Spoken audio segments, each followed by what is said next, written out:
축복의 의미를 알아야 된다. 영적 배경을 알아야 된다. 라는 말씀과 2부 때는 내 안에 하나님 주시는 믿음의 망대를 세워라. 그래서 우리가 경기에 뛸 수 있는 사람은 뛸 수 있는 기회를 누리는 사람은 누구인가? 준비된 사람인데 영적 상태가 준비된 사람이다. 라고 말씀하셨는데 오늘 이제 핵심 말씀과 산업선교의 말씀 이렇게 저도 묵상하면서 흩어진 제자의 메시지 언약을 잡은 사람들이라는 말씀을 묵상을 하게 됐거든요. 언약을 잡은 사람들. 근데 이제 이 말씀을 전체를 보면서 저는 이렇게 언약 다시 이렇게 전체의 말씀 이제 결론적으로 이렇게 생각을 했습니다. 그래서 언약으로 미래를 준비해라. 언약으로 미래를 준비해라. 그래서 오늘 이제 말씀의 렘넌트 이사야 본문은 이사야 7장 14절입니다. 그래서 우리가 오늘 이제 말씀 핵심하고 전체의 말씀 보니까 말씀의 언약의 산업인 언약과 이사야의 예언과 산업인인데 말씀의 배경은 이사야 6장 1절에서 13절이죠. 그래서 우리가 잘 아는 이 배경의 말씀은 하나님은 누구를 원하신다? 구루터기. 곧 하나님은 후대가 일어나서 복음운동하기를 원하신다라는 말씀으로 우리가 배경을 가지고 있습니다. 그래서 7명의 렘넌트를 볼 수가 있죠. 그래서 하나님은 7 렘넌트를 통해서 시대마다 복음운동을 하셨던 것을 볼 수가 있습니다. 그래서 하나님께서 렘넌트를 통해서 이사야 7장 15절의 언약 하나님이 함께 하시면서 우리와 함께 하시며 인도에 가시는데 이사야 40장 6절 잘 아는 말씀이죠. 렘넌트가 일어나면 광야에 길을 하나님께서는 길을 내신다. 사막에 강을 내신다. 그래서 하나님은 새 일을 행하시죠. 언제? 하나님과 함께 할 때. 그런데 이 축복을 누가? 구루터기를 통하여서 렘넌트를 통해서 하나님은 새로운 길을 열어 가시길 원하고 우리 모든 산업인들을 통해서 하나님께서 원하시는 것은 렘넌트가 갈 수 있는 길을 열어라는 거죠. 만들라는 거죠.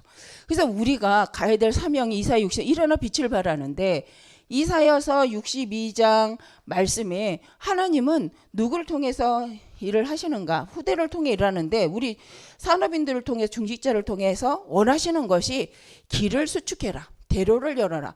그래서 준비하라는 거잖아요. 만방에서 열방에서 후대가 몰려올 수 있도록 준비하라고 분명히 말씀을 하십니다. 그래서 우리 산업인들은 꼭 무엇을 붙잡고 인도받아야 되느냐? 중직자들은 하나님의 언약의 말씀을 붙잡고 미래를 준비해야 합니다. 그래서 우리가 가는 것이 RUTC 운동 237 취해 서밋 운동이라고 말하는 것은 바로 이거죠.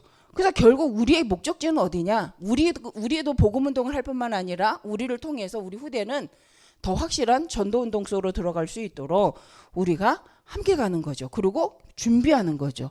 그리고 하나님 이걸 놓고 우리가 얼만큼 갈 수 있는가 생각을 늘 하면서 우리는 집중을 분명히 해야 합니다.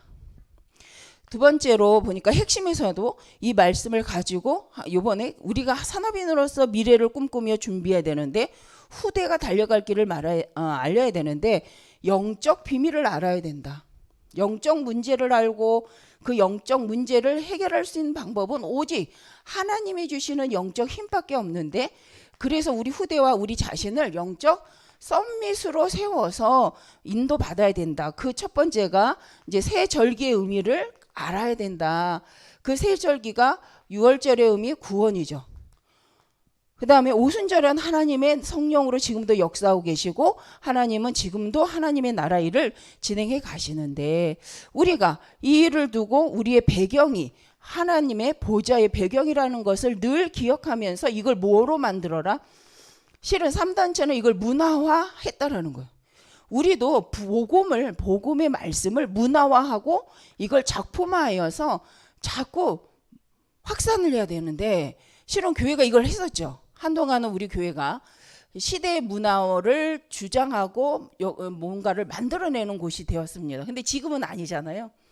근데 중요한 것은 저는 언약으로 미래를 준비하고 언약으로 문화를, 언약적인 문화를 만들고 언약적 작품을 만드는 것이다. 그래서 세절기를 지키는 이유는 복음으로 신명기의 말 각인하는 거잖아요. 구원을 각인하고 하나님이 행하시는 지금도 역사하고 계신 능력을 알게 하고 앞으로 오는 미래의 결론을 알고 갈 수 있도록, 결론을 내놓고 갈 수 있도록 하는 건데, 그래서 이 모든 게 필요한 건데 우리가 이제 이건 빠지는 거잖아요. 자꾸 문화화해서 작품화해서 이거를 전도화하는 것까지. 그래서 전도하라는 것은 세계화하는 거죠.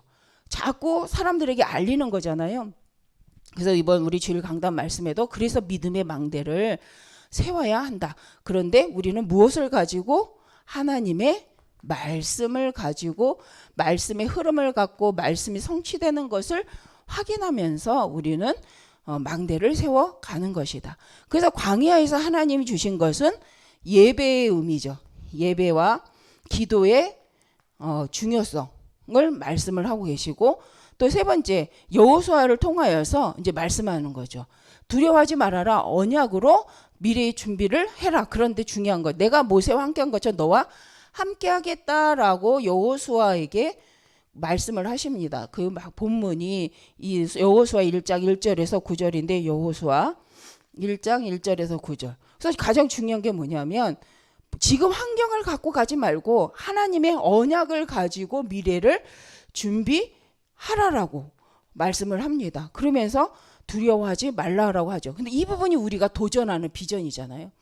우리가 하나님의 언약을 가지고 미래를 두고 도전을 해야 되는데 전도적 작품, 망대를 세우는 부분에 있어서 우리는 어떻게 하고 있는가. 그래서 기준, 잘 됐다 안 됐다의 기준도 결국 어디냐? 하나님의 언약의 관계가 있죠. 하나님의 말씀과 맞는가? 우리는 늘 확인해. 그래서 우리는 예배 속으로 들어가는 줄 믿습니다. 그래서 광야 운동을 통해서 하나님께서는 모세오경을 통해서 정말 우리에게 필요한 언약과 말씀과 참된 구원의 축복, 해방, 그것을 말씀하시고 신명기에 가서는 결국 하나님이 주신 언약을 각인하라고, 특히 우리 후대에게 각인하라고 말씀하십니다. 그러면서 여호수아 3장 1절에 13절. 그래서 요단을 가르는 이유가 뭐냐? 요단을 갈랐던 이유는 다른 것이 아니라 기념비를 세워라. 어떤 기념비냐면 홍해를 가르게 하셨던 그 하나님이 지금도 함께 하시고 후대에게 그것을 전달하라는 거죠. 그런데 기적적인 것이 아니라 언약적 사실을 전달하라는 거잖아요. 그래서 언약적 기념비를 세워서 광야 출애굽을 하게 하셨고 광야를 건너게 하시고 홍해를 건너게 하신 그 하나님이 지금도 우리 후대들과 함께 하고 있음을 알리게 하기 위해서 기념비적인 이 요단강 사건을 허락하십니다. 그래서 우리 전도학을 통해서 그래서 언약의 핵심이 뭐냐면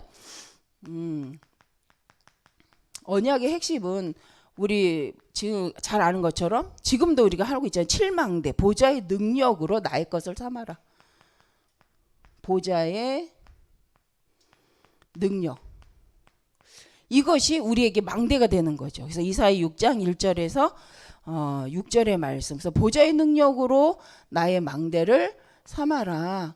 다른 것으로 하면 안 된다. 그래서 우리 주일 강단 말씀대로 우리가 믿음으로서 하나님의 능력을 믿는 믿음으로 또 하나님이 무엇을 위해 나를 부르셨는가, 하나님의 부르심에 대해서 알아야 되는 거죠. 그래서 언약의 핵심은 하나님은 하나님의 능력을 일을 하시는데 우리를 불러서 지금 하려고 하시는 일들이 무엇인가. 그러면서 이사야 6장 13절에 또 말씀합니다. 후대 렘넌트를, 오직 언약 거룩한 씨의 비밀을 아는 후대를 통해서 하나님은 하나님의 나라 일을 계속해서 준비해 가시기를 원하신다는 거죠. 그래서 우리가 늘 기억해야 될 거, 우리 후대가 결론적으로 우리 후대가 왕 앞에 서는 자로. 그래서 다니엘서에 보니까 3명의 왕을 살렸던 것처럼 영적 왕입니다. 왕을 치유하고 양을 리더할 수 있는 영적 썸밋으로 서는, 실은 영적 힘도 있고 영적인 비밀을 가진 영적 치유하는 치유자로, 전도자로 우리 후대를 세우기를 원하시는데, 이것은 이 바로 개인의 문제뿐만 아니라 시대의 왕, 또 나라를 치료할 수 있는 영적 비밀 가진 자로 세워지기를 원하십니다. 이걸 위해서 우리가 할 것이 뭐냐?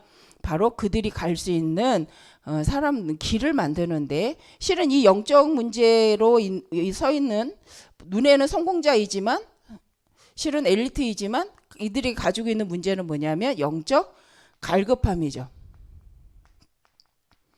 이 영적 갈급함에 볼 수 있고 답을 줄 수 있는 후대로서 우리는 세워야 되는데, 그러기 위해서 우리가 삶들을 가지고 이것을 할 수 있는 장을 만들어 가는 겁니다. 그래서 시대는 이 문제는 언제 치유가 일어나냐면 오직 복음으로만 치유가 일어나는데, 시대는 자꾸 문화 전략, 세계화 전략을 통해서 복음만 없는 시대를 만들잖아요. 그래서 우리는 복음을 가지고 시대를 치유하는 삶들의 응답을 누리고 그 응답을 누릴 후대를 세워가자. 네, 라는 말씀으로 흐름으로 봤습니다. 그래서 우리 모든 성도님들이 나의 미래를 무엇으로 만들 거냐? 언약으로서 내 미래를 준비하자. 그래서 우리가 산업선교의 핵심 메시지 전도와 흩어진 제자를 통해서 핵심적으로 나는 어떤 언약을 가지고 있지? 그리고 하나님 지금 성경은 뭐라고 말을 하는가? 그래서 참된 언약은 뭡니까? 우리가 복음화 될 뿐만 아니라 우리 후대가 복음으로 세워져서 앞으로 오는 영적 시대를, 영적 문제를 치유하는 제자로 우리 후대가 세워지기를 원하시고, 그걸 위해서 우리에게 세 가지 뜰 운동, 성전 안에 세 가지 뜰 운동이 왜 있어야 되는지를 계속 강조하는 거잖아요. 그렇다면 우리는 이것을 향해 도전할 수 있는 상태가 있는가? 이걸 통해 내가 일곱 여정, 내 평생의 세 가지 뜰을 세우고 갈 만한 그 사명이 나에게 미션으로 언약으로 딱 잡고 있는가? 어떤 문제 사건 앞에서도 바울과 같이 흔들리지 않는, 문제가 와도 사람들이 하지 않아도, 그리고 진짜 성공의 비밀은 뭐예요? 망하는 것 같은 감옥의 자리에 있어도 망하지 않은 자라고 말할 수 있을 수 있는, 그죠? 우리 말씀 흐름 속의 내용이잖아요. 바울이 감옥에 있는데 난 망한 자가 아니라고. 그래서 내가 묶인 거 외에는 니네가 다 나를 본받기를 원한다라고 말할 정도로 확신이 있었어요. 어떤 확신? 언약적 확신. 그럼 우리가 그 정도만 된다면 어떤 현장에서도 우리는 승리하게 되고 하나님 능력을 보게 되잖아요. 그래서 우리가 점검할 것은 뭐냐? 내가 지금 잘 되고 있다, 안 되고 있다가 아니라 내가 지금 어떤 언약을 붙잡고 있는가? 그걸 붙잡고 나는 준비하고 있는가? 나는 어떤 언약적 미래를 바라보고 있는가? 한번 말씀을 갖고 구약을 가지고 신약을 갖고 확인하라는 거잖아요. 그래서 이번 주에 말씀을 정리를 하시면서 정말 내 안에 믿음의 망대를 다시 점검하시고 확인하셔서 함께 우리가 또 응답을 누리는 한 주가 되시길 바랍니다. 제 생각에 집중을 하려고 한다면 8시 안에 끝나야 될 것 같아서 빨리 했습니다. 기도하겠습니다. 하나님 감사합니다. 오늘도 하나님 우리 모든 성도님 각자에게 하나님 주신 언약을 가지고 미래적인 축복 속에서 마음에 담게 하신 말씀들과 또 강단 말씀이 있는 줄 믿습니다. 그 말씀을 가지고 다시 한번 나를 점검하고 앞으로 오는 시대에 진짜 필요한 것이 영적 문제를 완전히 끝내실 오직 그리스도, 완전히 오직 그리스도 예수로만 흑암이 무너짐을 아는 그 언약을 가지고 다시 현장을 보고 정말 우리가 왜 이 40일 집중을 통해서 전도운동과 전도운동의 절대 망대를 세워야 될 이유를 또 확인하고 그 안에서 나의 것을 찾는, 하나님 주신 것을 찾는, 하나님 주신 미래를 보는 우리 모든 심령들 되게 하여 주옵소서. 하나님께서 모든 일종 속에 관여하시고 한 사람 한 사람에게 필요한 시간표를 따라 현장의 미래에 평생 달려갈 하나님의 절대 망대를 세울 수 있도록 역사하실 줄 믿습니다. 하나님 영광 받아 주옵소서. 주 예수 그리스도의 이름으로 기도합니다. 아멘.